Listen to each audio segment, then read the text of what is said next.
Good morning, everyone. So we're from group 4. Our group members are Sakti, Sabrina, Nadya, Ezel, and me, Zhafirah. For our presentation, we're going to cover 3 chapters, which are chapter 10, 11, and 12. In chapter 10, there are 5 subtopics, which are establishing an effective team, implementing the necessary teamwork process, managing the people side of team, handling team issues and conflict, and last, helping virtual team succeed. Establishing an effective team raises both organizational and individual issues. Organization may form teams for the right or the wrong reasons, but for most of us who are leading or working on teams, we can make the experience better for the team members, as well as help the organization goals. The characteristic of what Kazembek and Smith consider a real team, there are complementary skills, accountability, and commitment. The Kazembek and Smith model resemble a triangle with each point representing the team goals and objective. This revolve around aspects of teamwork, including collective work products, performance result, and personal growth. The 3 points of the triangle include commitment, skills, and accountability. Next, implementing the necessary teamwork processes. There are creating the team cadre, using action and work plans, delivering the result, and learning from the team experience. In this presentation, I'm gonna highlight creating the team cadre. The first is project purpose and goals. The organization need to write down exactly that they see as their purpose for being a team. The goals must support and clearly link to the purpose. And team members' roles and responsibility. The basic process role to consider are similar to the roles and meetings. There are leader, facilitator, timekeeper, and note taker. The team should consider whether the roles will rotate or if the same person will perform the role throughout the project. And team ground rules. Team need ground rules that all the members participate in creating and agree to follow. Ground rules should fit the culture of the organization and the personality of the team. And last is communication protocol.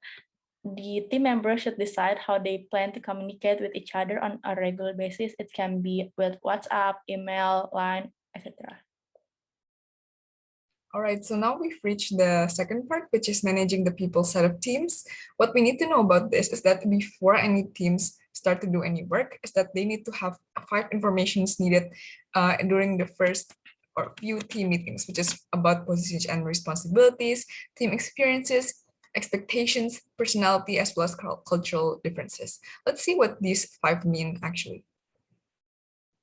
So first, about positions and responsibilities is that there needs to be individual duties and commitment to the team. One of these is like responsibilities outside the team, what they're like, or like the position in the organization, such as if they're a leader or if they're just a regular member in the organization. Whereas if they're a leader in the other organization, they might be more committed to that instead of this organization. Or what are their day-to-day activities or workloads, such as are they a busy person or can they handle more workload for our team? But for the second one, which is team experiences, we need to know that the past experiences, such as how new are they to the team experience, or do they need more education and or training that we need to do for the team, or were their experiences positive or negative? Because negative experiences can actually determine how trustful they are of our team. So for team expectations, it's about team objective alignment, right? So what does each member expect from the team experiences really? Like, are their goals more focused on results or processes, or do they only want to be in the team because they have ulterior motives, such as they only want to advance their career and themselves instead of having the team objective as their main goal? And we should also see their personality. So it's important to not only know yourself, but also know your teammates to understand better. This can be done through MBTI types from chapter 9, for example. Like, are they introverted or extroverted? How do you approach your teammates to actually make them want to do some type of work? And you have to be understanding of their different characteristics because they might come from different backgrounds, for example. But speaking of different backgrounds, now we're talking about cultural differences, right? Cultural differences is important because it's important for developing your emotional intelligence for the team. So according to Dreskat and Wolf, to be the most effective, the team needs to create emotionally intelligent norms, the attitudes and the behaviors that eventually become habits that support behaviors for building trust, group identity, and group efficacy. So the outcome is a complete engagement in all the tasks, which will make group efficacy at the end of the day much better. Because we know that teams will likely experience conflicts such as differences based on team expectations, like context or information flow, or time, language, or power, we need to learn how to handle these team issues and conflict, right? The types of team conflict, for example, can be from analytical, task, interpersonal, or roles. So let's see exactly how to handle these team conflicts. There are three approaches to handling team conflict, right? The first is one-on-one, where individuals involved have to work it out between themselves. The way to do this is to use the white hat method, where you only determine things based on the logic instead of your feelings. And you have to determine a way to approach this compromise issue between your other teammate by yourself by reaching a compromise. But if that doesn't work, then use facilitation, where you involve a facilitator or a mediator who is a third person who can reinterpret what you're saying to your teammates and can actually make the final decision on what you should do. Third is team, where where individuals involved discuss it with the entire team. So you can actually determine by trying to talk about the main issue and try to resolve it to what the team goals needed best. So above all that, we also need to remember to prevent conflict, right? Such as avoid forcing members to choose between alternatives so they don't fight a lot. This is just important before the conflict actually breaks out.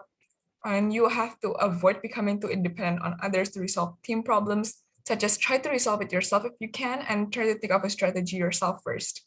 Avoid the temptation to ignore conflicts too. So if there is a problem, you should not wholly ignore it, but try to resolve it in a more dignified and rational way. You should also prevent members from giving in to the group pressures. So don't side with only one part of the team or only a member. You should always remember the main team objectives and try to work with the whole team. And you should prevent members from talking about team issues outside of team meetings, such as gossiping outside or talking about team members behind your backs. This is just a way to ensure that there's hardly any conflict happening in the team. So because we're in kind of a pandemic where we have to work in teams that is kind of virtual, we need to learn how to help virtual teams succeed, right? A few advantages and challenges of virtual teams are loss of context and nonverbals because we can't see their body language, for example. The second is cultural differences because we live far apart from each other. The third is sharing information, especially when it comes to privacy of technology like passwords. And the fourth is trust, which is kind of hard to develop since we're far apart and we don't get to meet each other a lot. So a way to handle this is by team meeting options, right? So you have to determine if you are in a different time or a different place, or if you are in the same time or same place using this graph right here. So with all these options, you can, for example, if you're in a different time but a different place and you don't really need that kind of hurried response, you can use an email or voicemail. But if you need it quickly, you can use a Zoom meeting just like this, like video conferences and conference calls, right? Etc. based on the urgency and what actually you need from the team. So after all of that is out of the way, we need to also remember to assess team performance. How do we assess team performance? Now, a few sheets that we can use is through this template from the textbook, which is on the left-hand side is for our team performance. So you evaluate it to all the team members. And then the second one here in the middle here is for the team members. So you evaluate how good your team members are in the team and you improve and adapt in order to make the team performance much better later on. Because according to the McKinsey Quarterly, a virtual team needs the following to be successful, which is first, shared beliefs, second, a storehouse of credibility and trust, and third, a shared workspace. And the next part of the chapter will be introduced by my friend. Thank you. I will now be explaining about chapter 11, which is about leadership and productivity in terms of company meetings. So I'm going to be talking, there's going to be 5 subtopics in this chapter. There's going to be deciding when a meeting is the best forum, completing essential meeting planning, conducting a productive meeting, managing meeting problems and conflict, and ensuring that these meetings lead to action and are effective. So the first part is about deciding when a meeting is the best forum. So to decide whether a meeting is actually necessary and would be effective, managers have to consider two factors. The first one is purpose. What is the meeting for? Is it to inform, to persuade employees, to instruct them to do something, or is it to engage them and to appeal to them? And the second one is the audience itself. How would they like to receive information, online or offline, from presentations or from discussions?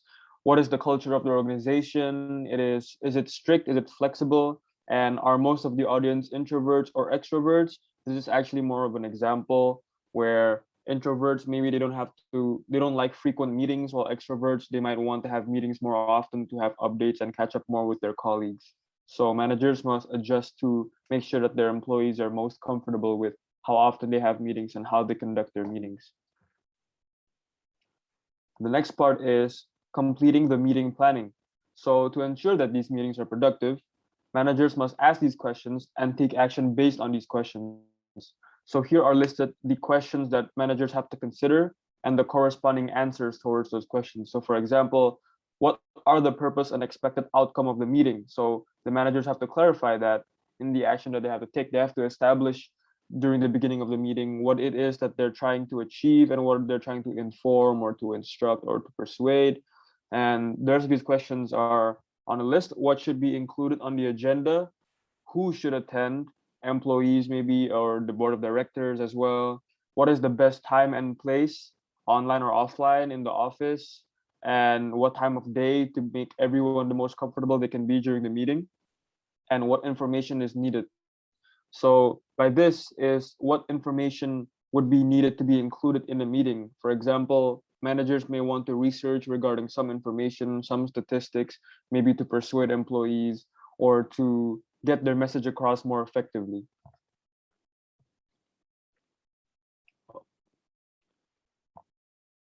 Next is conducting the productive meeting itself. So during the meeting, managers must take these 4 steps to ensure that the meeting is productive and effective. The first one is at the beginning of each meeting, managers have to decide on the decision-making approach that they want to use to solve the problem that the meeting is talking about. So this decision-making approach could be determined by company culture or their traditions and what approach that they usually use in the past. And the meeting will run way more efficiently if the approach is already known from the beginning by the attendees of the meeting so that they already know what mindset or thought process they must use to solve these issues. And leaders may establish it once only, and it could be carried over to future meetings, but on different types of meeting, it may require different types of approaches. So leaders may have to reestablish that approach just to make sure that the meeting runs smoothly. The second step is to clarify the leader and attendee roles and responsibilities to help avoid confusions and miscommunications. These roles usually include leader, facilitator, note taker, and timekeeper. And in the assignment of these roles, managers must be careful to be non-discriminative and to take account of each person's strengths and weaknesses as a criteria to see which role and responsibility would suit that person the best. Sometimes in small meetings, one person may take multiple roles. The third is establishing meeting ground rules. This can also be based on company culture or traditions. For example, if a company culture is a punctual company culture, such as Japanese businesses, it means that the ground rules may probably be to arrive to the meeting on time and not even 1 minute late. And this is very important to maintain order, so it must be consistently enforced to every attendee and must be established at the very beginning of the meeting and written down by the facilitator so that everyone can see them, and they must be actionable. They must be realistic and something that people can actually achieve and follow. For example, being punctual or maybe not being distracting to create more focus in a meeting. The final step to take is to use common problem-solving approaches. Here is another list of techniques that could be used within the meeting to solve problems that are being talked about, such as brainstorming or logical categorizing, opposition analysis, decision trees, the matrix, and frameworks, and so and so. Satu. The next part will be explained by my friend Sakti. Thank you. Okay, now I will present about the part of this chapter, which is managing meeting problems and conflict. So usually inside a meeting, there will be problems, and that can be minimized by using careful planning and making ground rules. Over here, we see the ground rules that we can set in order to get rid of these common problems, which are, for example, creating an agenda for the meeting, and also communicating roles to each responsible person in the meeting, giving out handouts to make sure everybody is on the same page in the meeting, and other things as well. But apart from this, there are 3 other things to do for leaders to do in a meeting. This is handling specific meeting problems. So meeting specific problems have to do with the personalities of the leader and attendees rather than the corporate culture. These two main problems, the 2 main problems that arise because of this is usually negativity and resistance to ideas. For resistance to ideas, we can use these techniques to clear them up. First of all is verifying, which is basically saying, I understand what you're saying, but what I'm saying is this, and also clarifying, aligning, and probing. Inside a meeting, there might also be conflict if problems arise further. So in order to solve this conflict, we can use these following methods of conflict management. This is shown by this graph on the left here, on the right here, sorry, which is basically showing the different levels of assertiveness and cooperation you can take while choosing a conflict management strategy. The first part, and the first one we can discuss here, is collaborating, which is usually the best choice since both sides don't lose and both opinions get asserted and they work together to form a common goal. This is usually good for the long term. Another one is compromising, which is finding mutual ground that both will accept, but neither is fully satisfied. This is good for the short term and bad for the long term. Third is competing, which is basically letting one party win, which is a very fast solution, but will upset the other party and their sympathizers. We have avoiding as well, which is basically just avoiding the problem, burying the problem. No solution is found, and is usually a very good short-term solution, but it needs to be solved in the near future. And lastly, accommodating, which is trying to accept both parties' views, but it's not decisive, and people may not feel valued because you're just accepting their views without really considering them. Now, apart from these, in the assertiveness and cooperation graph, there's also other immediate approaches, which are turning the question to the group, listing pros and cons of both views, listing points of agreement and disagreement for both views, attempting to underlie assumptions, which is basically questioning their views politely, and also shifting the discussion back to the facts or to the topic at hand. Now, as a leader, we must also deal with cultural differences within a meeting. These cultural differences might be because of power. Some societies equal position to power. So if people of lower power get a position of authority, they might make some confusion. High or low contact societies, which is basically how long people build relationships for. Information flow, which is basically in some cultures, information only flows from the top, and people at the bottom don't usually contribute to problem solving. Language problems are quite self-explanatory, and time is between people with loose or people with tight time perception. Now, as a leader, another big major part is ensuring the meeting leads to an action. So for this, there are 4 specific steps we can take. Firstly is assigning specific tasks to specific people. So basically, giving these tasks will ensure accountability of the individual, and also people will more likely deliver. Then we can review all actions and responsibilities at the end of the meeting, make sure everything is clear and follow-up actions are clear. Then we can provide a meeting summary with assigned deliverables included, which is basically get a note taker and make that note taker list out all the steps, all the people responsible, and timing of steps if appropriate. Finally, we have to do follow-up actions on the items in a reasonable time. Basically, we have to keep in touch with people involved and also give them gentle reminders of the task at hand. Okay, that's it for chapter 11. Now we can move on to chapter 12, which is leadership and communication in an organizational context. There are 5 parts to this chapter, and I will be doing the first part. First, a brief intro. Previously, we learned how to work in teams and small groups, but in this chapter, we move on to a larger group, which is the organization. First to understand this, we must understand the historical context to this, to organizational management. First of all, organizations are mini societies and people have individual goals. Sometimes are shared, sometimes are not. As a leader, we must bring all of these individuals together and form to achieve a collective goal efficiently and effectively. We will now see the historical approaches in the following slides. First is Taylor and scientific management approach. This approach made by Taylor is basically emphasizing efficiency and close supervision, achieving top performance, and also everybody moves like parts in a machine with very clear specific roles and goals. FAYOL and the administrative approach basically emphasizes strict organizational hierarchies with strong planning, organizing, commanding, coordinating, and control.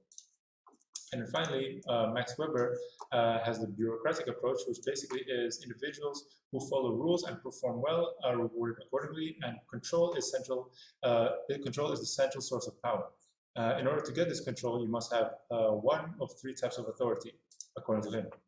First is charismatic authority, which is based on the leader's character and personality. There is traditional authority, which is based on customs and traditions, and irrational legal authority, which is based on power in laws, codes, and rules. And that is all for my part, and the next part will be explained by Nadia. Okay, so for the next part, I'm going to explain about the appreciate the human relation approach in today's organizations. So it's going to be completely different from the classical approach, since now we actually apply the human relation approach in today's organizations. So one of the most famous research was done by Western Electrics in 1924 until 1933, which is the Hawthorne studies. It was completely the breaking away from the classical approach, since instead of seeing workers as an appendage of machine, we see workers as people or as an asset of the organization itself that is essential for the success of an organization. So this study actually raised questions on quality of effective leadership, about job satisfactions, and about workers' involvement in decision-making process. Okay, so the contrast difference between classical versus the human relation approach led to the emergence of theory X and Y by Douglas McGregor from the book The Human Side of Enterprise. So, well, theory X actually used the classical approach, which view workers as a companion of the machine, while theory Y follows the human relation approach, where workers are valued as an important asset of the organizations. And it actually also aware that workers prefer self-direction, participation, recognition, and also supportive environment. In relation with the theory Y, innovations consistent with theory Y, there are 4 points. Yeah, there is the first one, decentralization and delegation. So instead of giving workers comment and too much control over their moves, over their opinions, we give workers the space to make their moves. And second is on job enlargement. So we give the workers greater responsibility and expansions of the role they take in the involvement of their job. Third is on the participation and consultative management. So we give the employee the right to speak up their opinions regarding the decision making, so they're involved in the decision making process. Last is on the performance appraisal. So we allow individuals to set their objective in a self-evaluation format. So this is the changes in organizational structure. So before the industry is more familiar with the multi-level hierarchical organizational chart, as we can see on the right side, on the left side, but more it is shifting to a more like decentralized and flatter charts of organizations. The next part is on the leaders or managers at the top. So Warren Bennis, on his book on becoming a leader, tried to giving us the emphasis on how leaders should act. It's more like giving us the emphasis on how managers and leaders differ in their functioning in an organization. It's not like giving a strict distinction between managers and leadership. He mentioned some list. For example, like the manager is the administers while the leader innovates. A manager is a copy while the leader is an original. The manager maintains while the leader develops, etc., etc. So managers work with leaders, and maybe the managers are the leader themselves. So leaders actually establish the organization's vision and inspire people or inspire the employee to make changes when it is needed. While managers actually is more like taking care of the technical problems about their goals, about their short-term goals and what they wanted to achieve. Next. Is on the role of organizational communication in today's organizations. So before, the communication style is more like top-down communication, and it's shifting to a more flexible method of communications. So it could be top-down communication, it could be down to top. It's just adjust. It just like flexible enough to adjust with the organization's structures and culture. And correlate the human relation approach, effective communication becoming more essential nowadays. So communication must be complement and compatible with the organizational structure, operations, and culture. And organizations actually must pay attention to how the communication flow within the organizations. Charles Redding stated that the focus of communication is on messages and the exchange process within organizations. Thus, actually, leaders must consider the challenges of message delivery along with the medium of communications. So motivating to today's workers. So today's leaders are not today's leaders' performance are not always measured by the profit they generate, the sales, and other like measurable things, but they're now measured on how well they create motivations among workers. So good manager motivate subordinates by like providing direct help and then react to success or failure and then set clear goals, etc., etc. Okay, so next part is on the managing superior-subordinate relationship. There are 5 points that affect the relationship between superior and subordinate. The first one is power, the second one is trust, and then communication, culture, and also values and ethics. The first one, which is power, is the relationship that will occur will affected by what kind of power you and your superior have. For example, like legitimate power or expertise power.